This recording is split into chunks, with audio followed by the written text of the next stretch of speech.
what has become really essential is that you know how to quickly and effectively process complicated information. And to do that means that that's a fancy way of saying you have to learn quickly because technology and the information will constantly disrupt what you know. And then there's going to be problems in your organization and communities and church.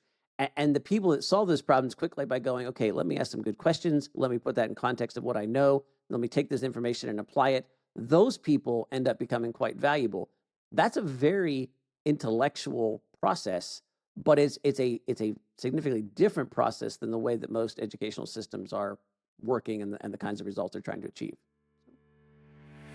Welcome to another episode of the Dr. Jeff Show podcast. This is the show where I interview major thought leaders from various fields of influence, showing how our worldview changes everything.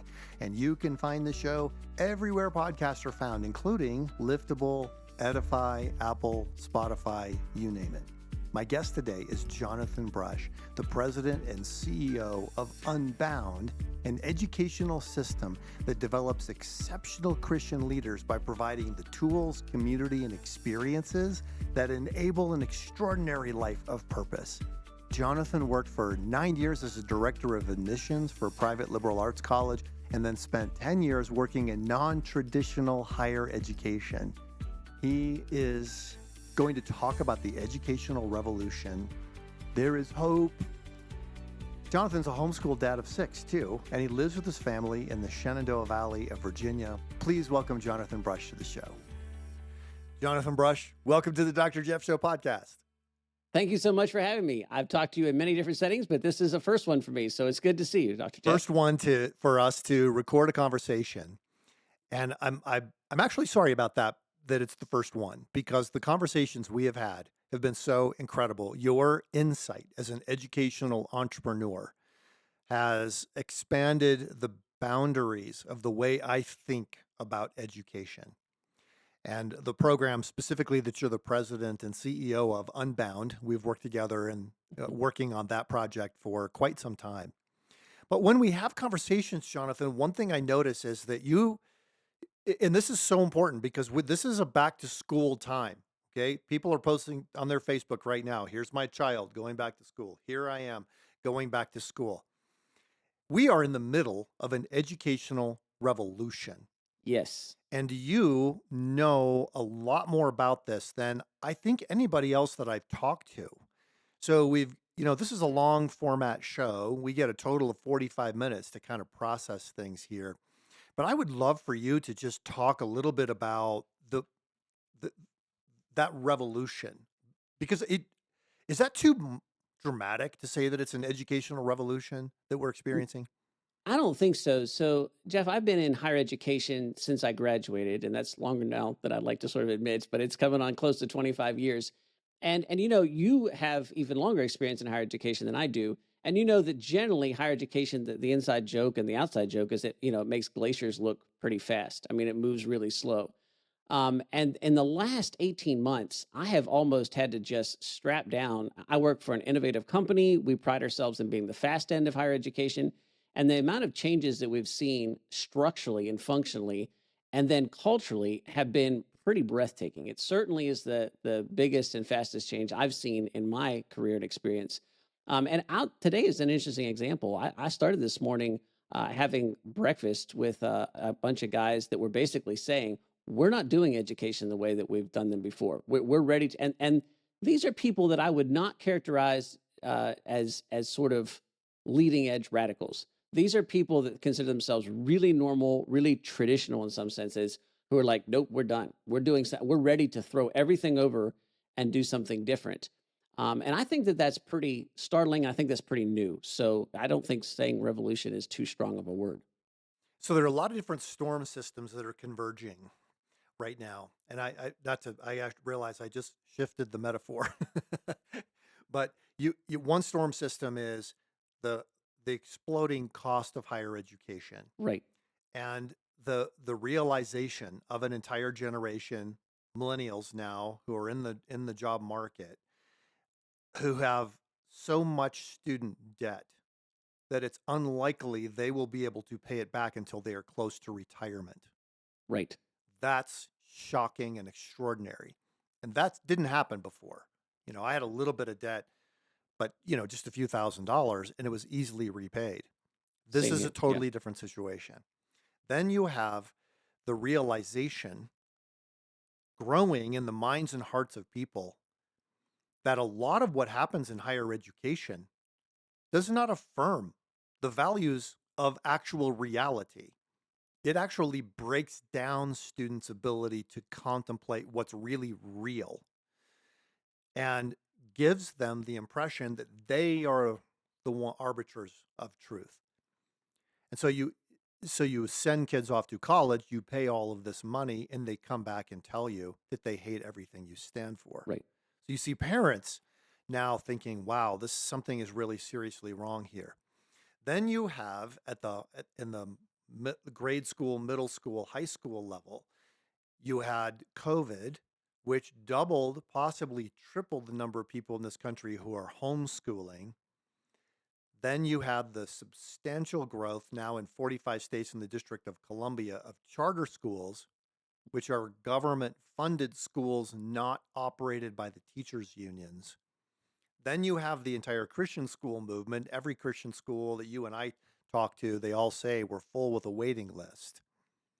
So people are waking up, but they're waking up to the idea that the form of education that served us in the past, however well, is not working. What they haven't really woken up to, Jonathan, this is what you and I talk about a lot, is that what we actually need to shift is what education is all about, what it Right. produces in us, and then what it enables us to produce in society. I'd love to just get what your current thinking is on what I just shared. Yeah, I think that's very accurate. And in fact, I almost went through that same sort of process in 2010, 2009, 2010. I was the director of admissions for a private selective liberal arts college. And I was very attached to the school and had a really good experience there. But it was interesting the way you stated that in terms of those orders, because the same thing happened to me. At first, I was like, man, I just don't think that the debt load that these students are taking makes sense with the jobs. I'm watching a kid who wants to teach music in high school borrow $75,000 for the privilege in 2008, and thinking that probably, I'm not a math major, but that probably is not going to work out very well financially.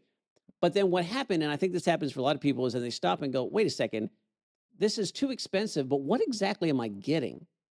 And that's where I think there's some really interesting things. People can sort of stop and say, doesn't make sense for the money. But then when they go the next step, it's a little bit more to pull apart there and say, what is it we're looking for? And so one of the things that you and I have talked about, and one of the things that I wish I could share with as many people as possible, is that I think that even institutions haven't really squared up to the fact that education has fundamentally and foundationally changed. And I'm pretty nervous when people say something's completely new and different. But I think that there's a fairly solid argument here. The way I make it is say, look, when I was 16 and I wanted to learn something new, and my parents didn't know it, and it wasn't in our house's fairly substantial library, I had to get in my battered old beat up Chevy S10 Blazer. I had to drive to the library, which in my case was like 30 minutes away. I had to check out a book by first looking it up in the card catalog. And if they didn't have the book, I had to do something called interlibrary loan, which was beyond my 16-year-old patience and capabilities, right? Then I had to read that book, and I had to either retain and remember that information, memorize it in some fashion, or I had to write it down and put it into some sort of note card physical system that I would access later, which was also beyond my 16-year-old capability, right? And so that was the way we gained new knowledge. And that was the way that we'd always gained knowledge. Books just became a little bit more possible and present as time went on. That, of course, is fundamentally and foundationally different now. I mean, you carry around in your pocket access to 99.3% or something like that of the entirety of the world's information.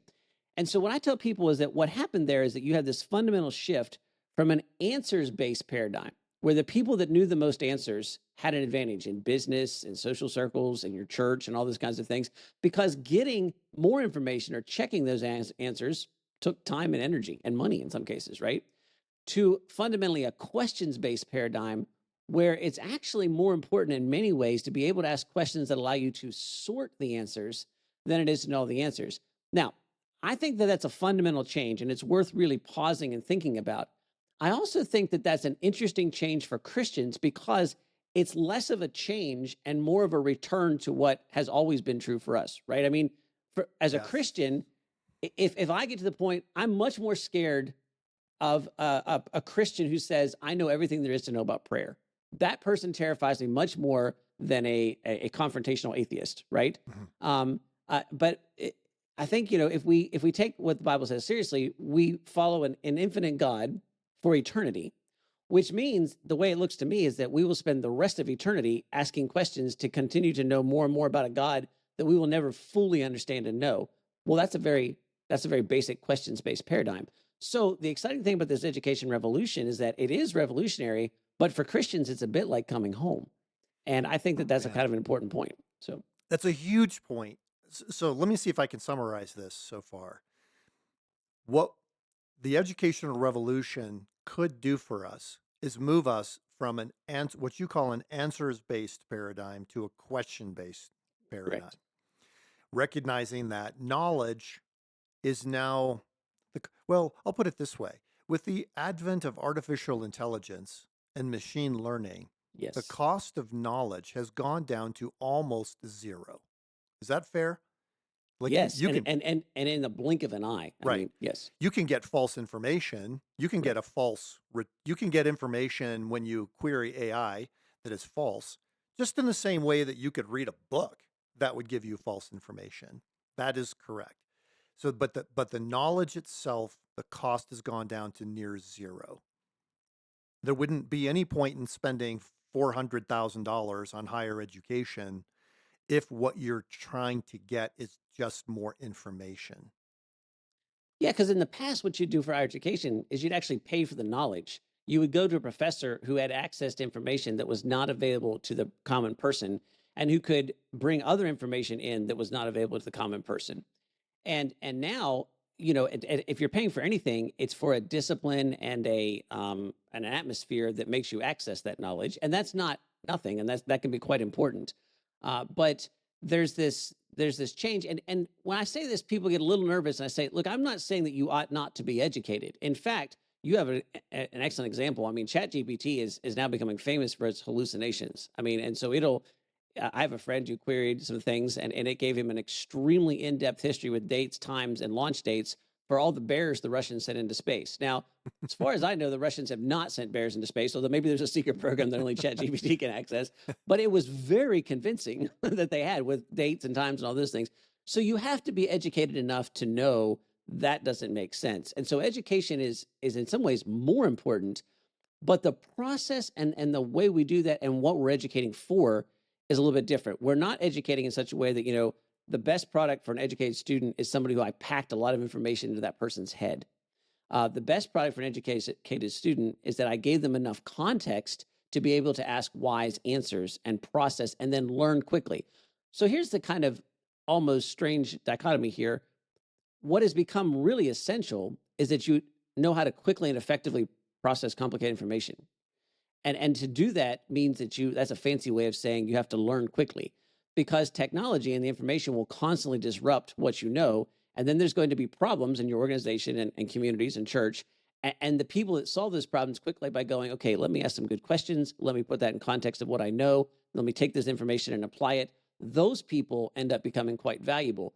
That's a very intellectual process, but it's a significantly different process than the way that most educational systems are working and the kinds of results they're trying to achieve. Yeah. Well, I appreciate the nuance that you've given to this because I had a valuable experience in higher education, especially at the graduate school level, working with professors in a small group or one on one. Learning how to learn was really valuable for me.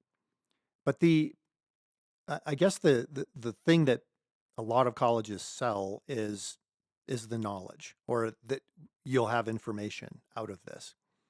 What you're talking about is not knowledge, it's wisdom, right? You know, and that's where you said it. And for Christians, this is like coming home. For Jewish people, this is like coming home. Uh, I have a lot of Jewish friends, and I've asked them every once in a while, how is it that Jewish people have been so successful far beyond their percentage of the population. 0.2% of the world population, but 25% of the people who've ever gotten a Nobel Prize in science were Jewish.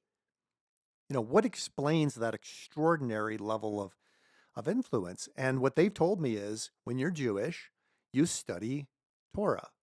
And you study it in Hebrew. So you have to learn the Hebrew language, which is right to left, which a lot of people think changes the way your right brain and your left brain work together. And then you study Torah, but you don't study it just by getting knowledge or memorizing things. You study it by learning how to ask questions. So and then you look at the life of Christ and you realize that's what Jesus did. Right. You know, That model looks familiar, a right? friend of mine, Paul Stanley, and we had breakfast one time, and he said, "Did you know that Jesus asked 288 questions in the Gospels?" And I said, "Did you count them?" He said, "I count them." I said, "You're such a nerd." But that is a fascinating piece of information. Okay, let's talk about the question-based versus answers-based paradigm. I just cut you off. Was there something else you wanted to No, add to that? Oh. I was going to agree with that and just say that yeah, again, that's I guess just to reiterate your point that there is a coming home here in the sense that as lots of people are sort of being shocked and saying this changes everything, Christians ought to be saying this actually makes total sense. Like our Jewish brothers and sisters, we should be able to say like, look, this or maybe our cousins is a better familial term there.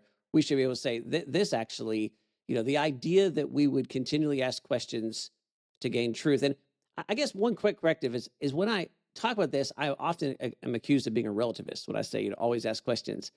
But I tell people, a physicist is a scientist who continues to ask questions, and gravity is still a theory, but that doesn't keep the physicist from being able to design rockets that take into account gravity.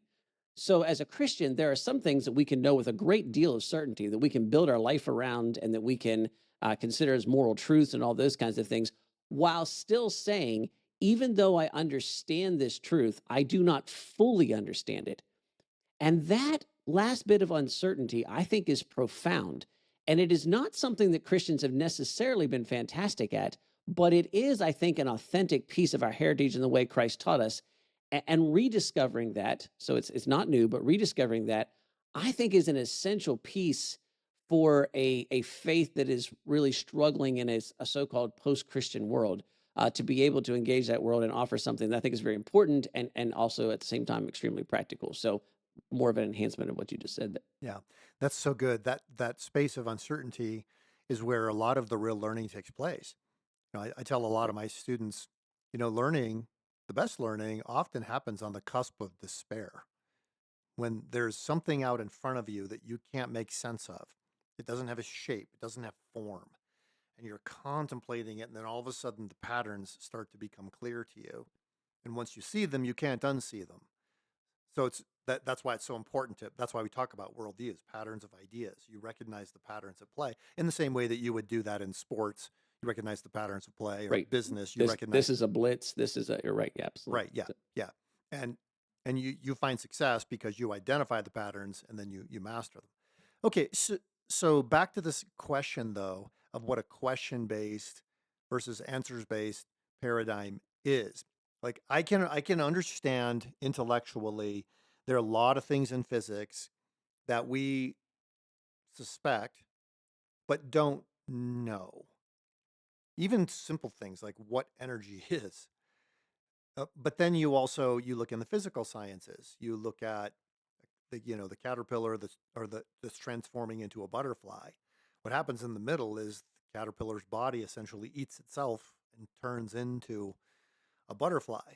What you would see if you took it apart is just a mess. Mm-hmm. But it's not a mess. There's actually something really profound happening there. Okay, so how does a question-based paradigm help us generally, but how does it help people who are in an education system where, just memorize this for the test and stop asking questions is kind of the way people are operating? Where I see this most kind of impact people is that for years, for the entirety of my post college career, I've worked with young people who are young adults moving into a form of independent adulthood, right? So they're leaving home, they're going to college to make these decisions. And one of the deeply frustrating, and in fact, I might even without hyperbole, say infuriating things to me is to watch the level of stress in those people build and build and build as a culture continually tells them you must know all the answers for what you're going to do the rest of your life by the time you're 18. I think if we just step two steps back from that, that is a profoundly silly thing to say to an 18-year-old. We don't expect them to figure out anything else in life, but we expect them to know enough to, we would say things either specifically or implicitly and say, um, by the time you're 18, if you really want to be successful, you need to know what you will retire from.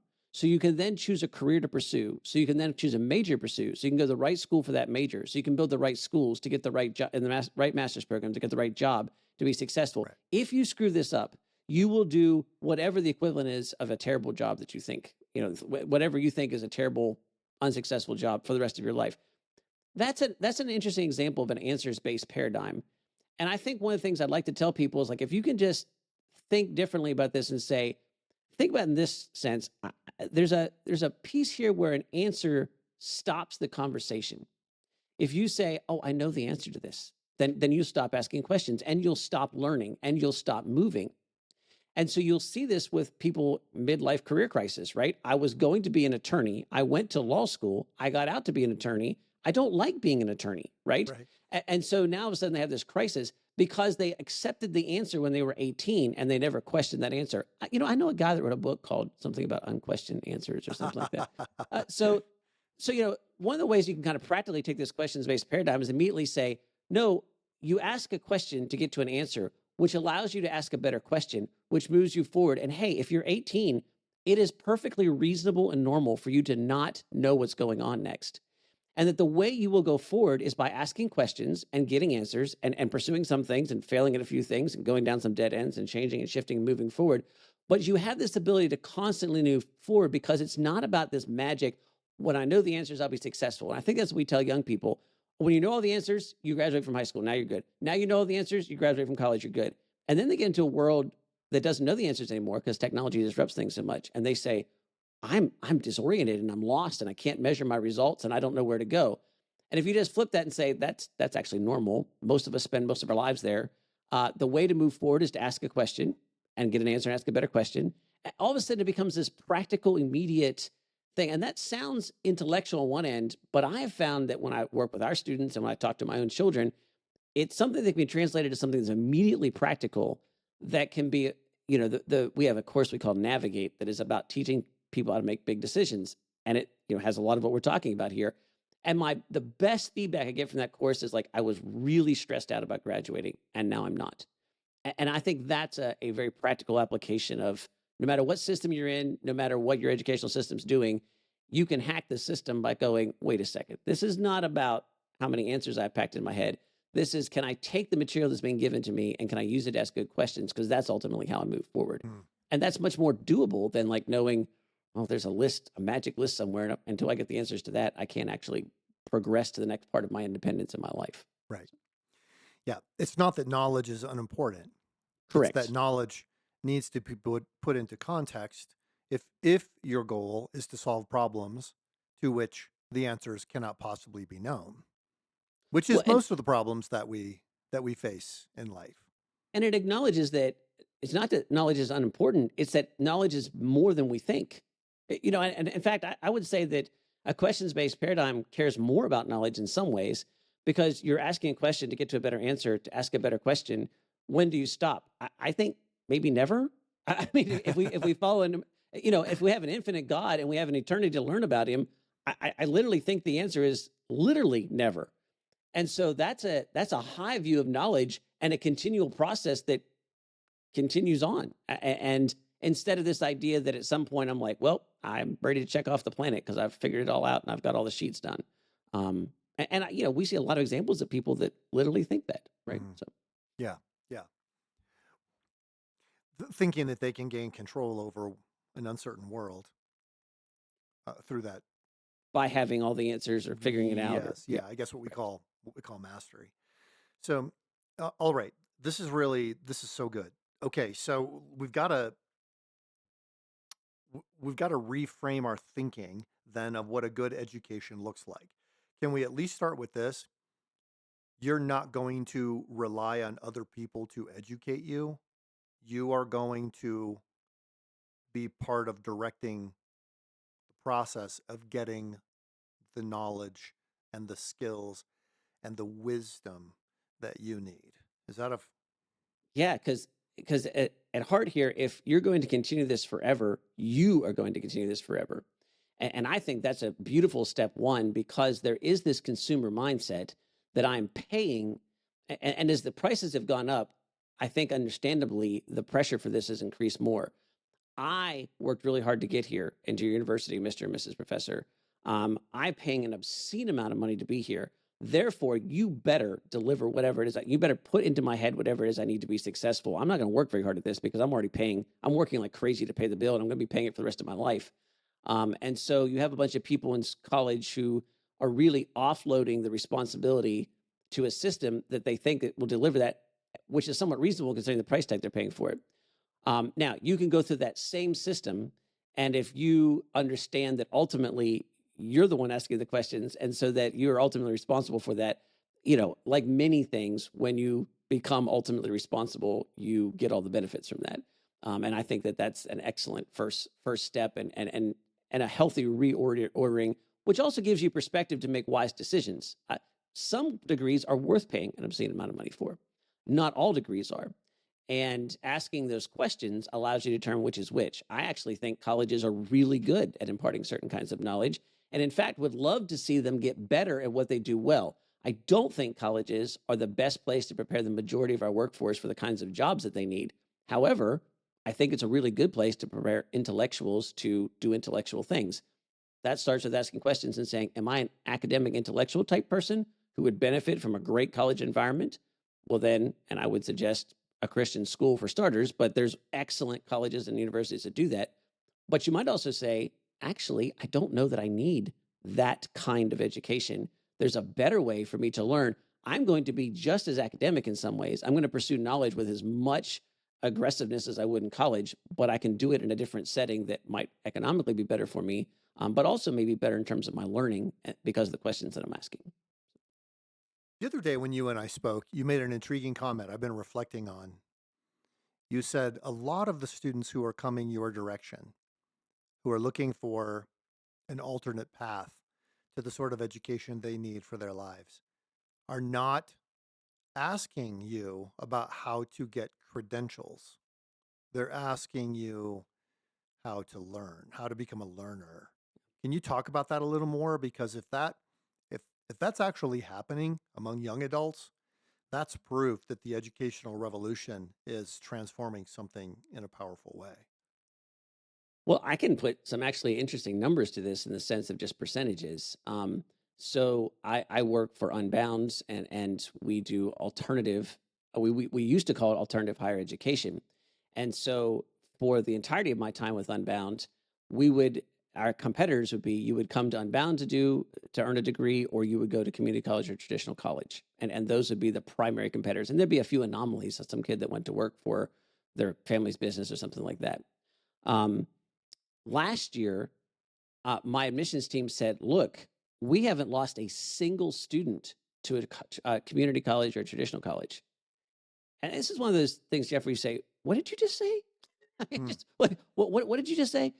And my director of admissions said, look, every single person we've talked to that didn't enroll in the program went to work. They got a job. And then something interesting happened. 30% of my students were uninterested in pursuing a credential, a bachelor's degree. They were interested in the certificates that we offered and that kind of credentialing, but not a traditional credential. I think that that's going to be, and as our numbers are kind of finally coming in here, we're looking at almost half of our students this year. And I'm not going to be super surprised, even though it is a very surprising number, if we've actually inverted that and it's a 70-30 the other direction next year. So you talk about a revolution in education. I'm still trying to wrap my brain around that. I mean, we're talking about, for the entirety of my career, the competitors were all these. And then in less than 18 months, the competitors have become something totally different. And so now you have a large, growing, passionate group of people who could go to college, but don't think that that credential is actually the best way for them to move into their future. And they instead are looking for ways to learn, but they're much more focused on being able to do that in an environment where they're also working. Now, there's no doubt that the current job market is a big part of that. I work with, and you work with some of the same students in the sense that we work with some high performing students in some cases. And so if you're a high performing student who cares, you've got almost endless opportunities right now. And so the economic situation is unique, and I don't know how long that lasts, but that's driving a big part of it. But we've had economic situations like that before. The difference is here that economic situation came at a time when everybody was questioning the value of a degree anyhow because of the cost. And to your earlier analogy, a couple storm fronts came together, and it's a pretty big shift in the weather. Yeah. Well, it, we hire a lot of people at Summit Ministries. We're hiring them to work with young adults. So we want them to be well qualified to do it. In the past, having a BA was proof that you have the ability to stick to something long enough to earn a credential. That it didn't say so much about something about the credential itself, it said something about your persistence. But with the certification process now, and I know a lot of universities are focusing really hard on developing these micro certifications, micro credentials. That this is really important. It doesn't matter anymore if you have a BA in computer science. It matters that you have a micro certification in coding Python or whatever the latest is, whatever right? the latest one is. And then people say, oh, okay, so if you've got the certification in that's the actual skill that we're looking for. The BS in computer science doesn't tell us what you can actually do.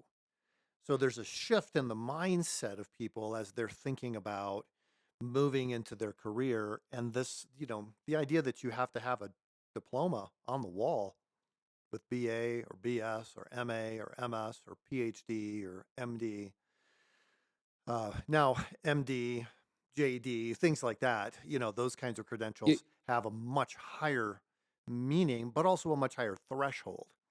Short of something like that, people are sort of directing their own education process, it sounds like. Yeah, it's not just that, it's almost an inversion. And this is the part that I find somewhat startling and also fascinating. And I'll give you an interesting example.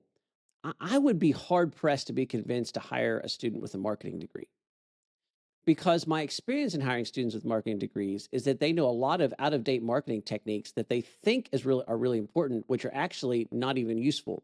And as an example, I had a student just a year or so ago do some online work with us and then transfer into a target university. And he took a picture of his textbook and the example of a social media platform that was the case study for his textbook was MySpace. Wow. Now, and so I'm like, well, here's a guy who's learning stuff that is so far outdated, it's obsolete and not literally helpful. from 20 years ago. That's right. And so if I have a choice between hiring him or hiring some kid who just figured out how Instagram changed their logarithms for the 18th time this month and is able to get, a bunch of followers off of that, well, it's the second one, because that kind of fast iteration is the marketing world now. And it changes, it feels to me like daily, if not weekly or daily. And so I don't have time for somebody that I have to retrain. And so now, and if you're a college administrator, you're a teacher, I want you to listen carefully, because there's a bit of nuance here. If you're going to build a bridge that my family is going to drive across, I want you to do an engineering course on campus. If there's a chance that you're going to saw the top of my head off and poke around to fix my brains, definitely I want you to be in a lab, right? But to some extent, there's this weird inversion where if you cannot tell me why you're in college and it doesn't make sense for the kinds of things college do well, then when you earn a bachelor's degree, you've actually given me a different kind of signal in the marketplace. You've told me that you can't do math, you're financially inept, and you're a conformist. And I don't really have a lot of room for people that can't do math, financially inept, and a conformist in the kind of industry that I work in because of the changes that I'm looking at. And if that's a little hyperbolic, and so I want you to listen to that, because I'm trying to shock you on purpose so that you kind of stop and think about this. But there's a real point there, right? If you went to college and you don't have any reason why, and you just went and you borrowed $100,000 and you got a degree that you don't know how you're using it, that's not a good signal to me that you're likely able to navigate the kind of waters that I need you to navigate if I'm going to employ you. Now, here's the other side. If you went to college because you know you want to be an attorney, and you chose a college because they have excellent professors and you have an excellent community, and you understand that being an attorney is going to require some debt and you're willing to pay that off, or a chemical engineer, or you can sort of a whole bunch of things, well, that's a totally different deal. And there's a lot of respect, and there's things that only colleges and universities can do. But the days where everybody just defaults into a college degree, they're not just not a great idea anymore. I think in some ways they're detrimental Mm. for a lot of places. And I think that that's moving faster than I would have thought possible 18 months ago. Let's talk about Unbound as a model for how this works. I suspect there are some people listening who are looking at how to advance their own education at this point. A lot of parents who are listening or watching who maybe their kids have not had a great experience at college and they're really looking for a lot of answers right now. How does Unbound operate in moving from the answers based to the question based paradigm, changing the way education takes place so that students become deeply not only knowledgeable but wise? Well, thanks for asking, Jeff. I think the way I like to describe it is that we have the advantage, and I know it's an advantage, to be able to say, now, wait a second. If I was going to actually train students, so let's even leave the word educate out for a moment. If I was going to train students to be successful, what would that look like? Well, the first question is successful in what? And so internally, what I would say is I want to train students who can be special forces for their local church. I want them to be better at local church life, like Navy SEALs are better at Navy life. Now, what does that mean? Well, I think that that means that they're really good at relationships, they're really good at community, and they're really good at work. Like they have jobs and they're productive members of their society and their community and all those kinds of things. So there's a whole bunch of things that unfold out of that. Well, then I get to ask the question, how would I best prepare those students? And then you can just go and ask your friends, right? When you say, "Did you go to college? Did you use anything from your major?" And I've asked thousands of people that question, and most people laugh and they say, "No, I don't remember anything from my classes." And I say, "Well, what was college helpful?" And sometimes they say no, but occasionally they say yes. And I say, "Why?" Well, it's because of the leadership lessons that I found from being an RA. It's because of whatever. It's because of this, because I met my wife there, whatever those things are. Well, then that poses an interesting question. What if you could build an education system that prioritized those things and didn't have to waste all their time on the stuff that everybody's going to forget? And that's what Unbound does. And we call it project based higher education because what we do is we tell every student that comes in, what you're going to start with is you're going to do a real project, not a case study, not something you're going to think about. You're going to take an idea from an idea to reality. Your second year, you're going to take somebody else's idea from an idea to reality. Your third year, you're going to work with a team of people that takes a larger idea from an idea to reality. It's going to be a real idea. You're going to start a real business. You're going to start a real ministry. You're going to do a real service project. You're going to raise money. You're going to author a book, write a play, record an album, all of which are examples, renovate a car, restore a car, whatever all those things are. And then what we're going to do is we're going to have you do that. And then we're going to supercharge all the skills that you need to do those things: time management skills, task management skills, relational skills, communication skills. We have an excellent leadership program with an absolutely astounding professor that teaches that, named Dr. Jeff Myers. And so we're going to prioritize those things. And we're going to do it in the context of a Christian community that gives you a national network, but then allows you to be embedded in your local community. And that's a fancy way of saying, I'm going to deliver some of this content online. I'm going to put you on a plane. I'm going to fly you to national events across the country where you're going to connect with other students, because I think you can't really have relationships unless you do that live. But I'm actually going to enable you to say, look, if you lived in a community for 4, 5, 6, 10, 18 years, I don't want you to just burn those relationships because you have to move out of state to go to school. What if you could stay there? And what if you could continue to work and be embedded in your local church and do all those things, but also gain this national community of really serious people while we're teaching you skills that you can use, and you'll demonstrate those skills by doing something real. And that is, in a nutshell, the process that Unbound is able to use, where we try to take this this questions-based paradigm and apply it in a way that actually has some real tangible results for students. This is so, I love the way you articulate it and describe it. It's been fun to do the leadership course with you and with the students. And so it's three different courses. The first one is really discovering what kind of a leader you are. What are your God-given abilities, motivated abilities, your spiritual gifts, your how do you understand the you that bears God's image? The second course is leadership and communication, everything from how do you become a more effective communicator in presentations and that kind of thing, but also how do you solve interpersonal conflicts so that you can work well alongside other people. Then the third one is how do you, as a leader, continue to learn and then actually execute on projects where you're doing something that allows you to be successful. So I can see how in those 3 courses it does it, but I just love the overall description that you're giving. People don't need to divorce themselves from their community in order to be learners. In fact, in many ways, it makes a lot more sense. If the body of Christ is a family, and everybody at your family reunion is 17, you have a weird family. There's something wrong with your family. Well, you had the Jewish example earlier, and I think that's fascinating for all the reasons you stated. But there's another reason that you talked about Jewish intellectuals, but Jewish business people tend to be more successful. And there's another group that is different, and that's Amish businesses tend to be much more successful. And when sociologists and researchers dive into that, part of the reason is that there's a communication and there's a community aspect to those groups that lowers certain business costs. And now I know more about Amish and plain dress Mennonites because we live in an area where there's a lot of them and stuff, and I have a lot of friends who do that. But if you're Amish and you're starting a business, somebody's giving you a barn for free. Your cousins are working for you for less than minimum wage, and everybody is required to buy from you because of the church, right? And so, and I'm stretching that a little bit, right? But I mean, that kind of business starts a lot better. But you also have a work ethic and all these kinds of things. There's a community aspect to that.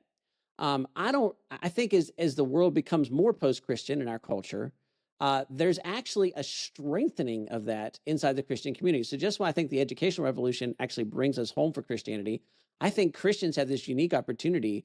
When I say that I build a national network of students, Jeff, I have a job guarantee with our program. I say, if you come with us for 3 years and you're certified, I guarantee you will have a job that pays more than the average college salary in your town, regardless of whether you've earned a degree or not. Or I will, in writing, no fine print, return all of the tuition you've spent with me for 3 years. Wow. And that's because I'm asking people to do something different, and so I should bear part of the risk of that. The reason that that's not a particularly risky thing for me to say is that I have 10,000 alumni, and they call me every week and say, I'll hire whoever you have right now. I don't even need to interview them. Just send them to me.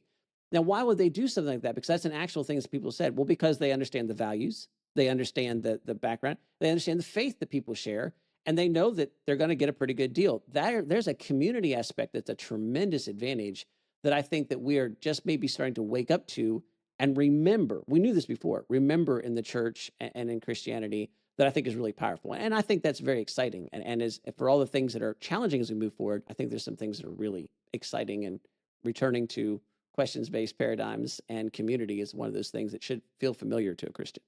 This is so fascinating. What a perfect, timely topic for back to school time.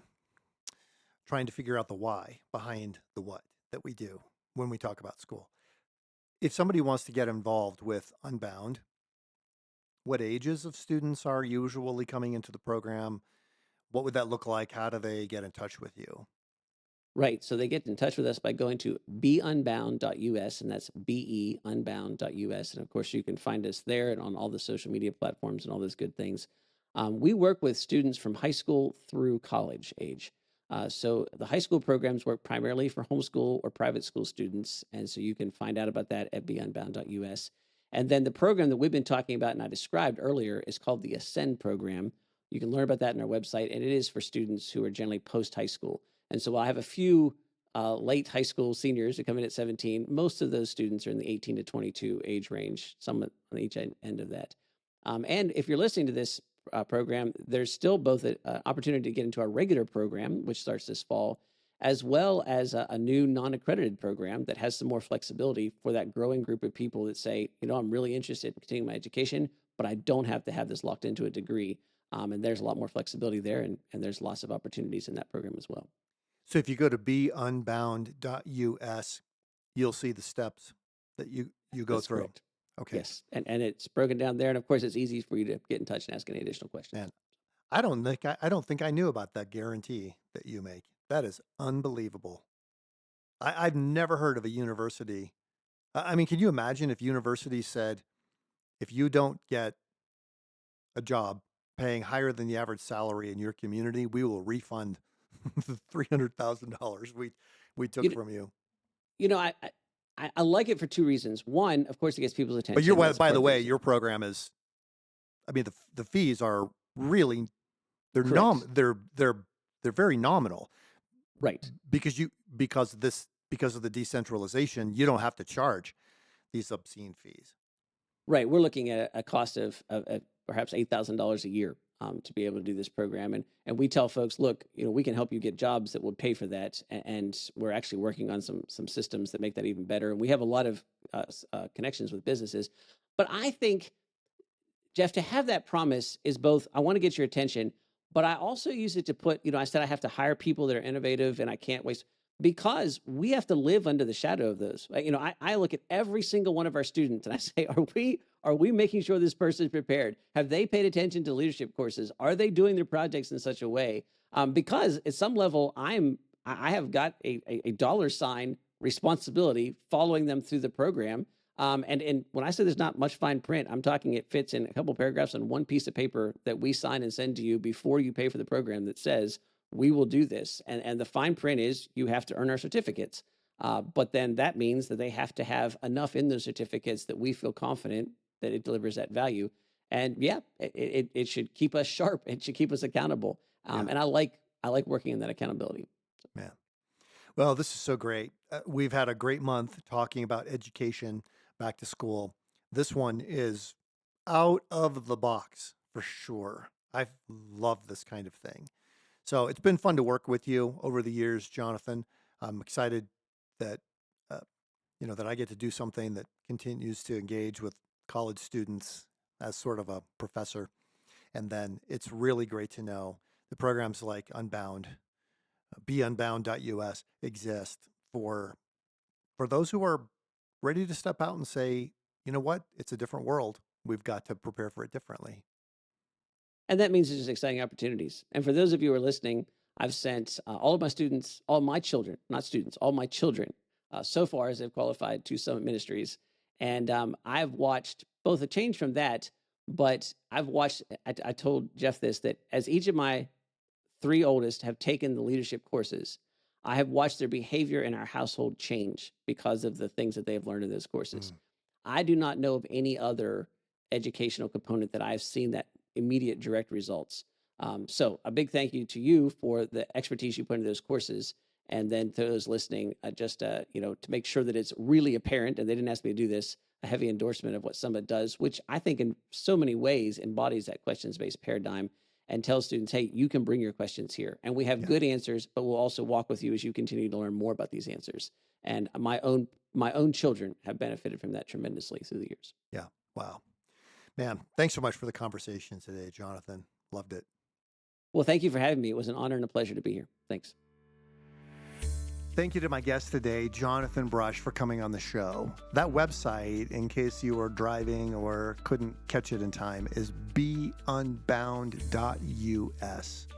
Thanks for listening to today's episode.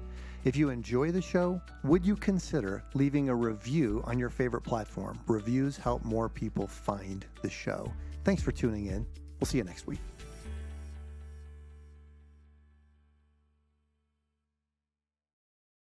Hey, are you looking for more great podcasts that can help build your faith and give you inspiration? Our friends at Edify have what you need. You can find more podcasts, including the Dr. Jeff Show podcast, on the Edify app. You download it at edify.app or search for it in the Apple Store or the Google Play Store. Spell Edify, Edifi.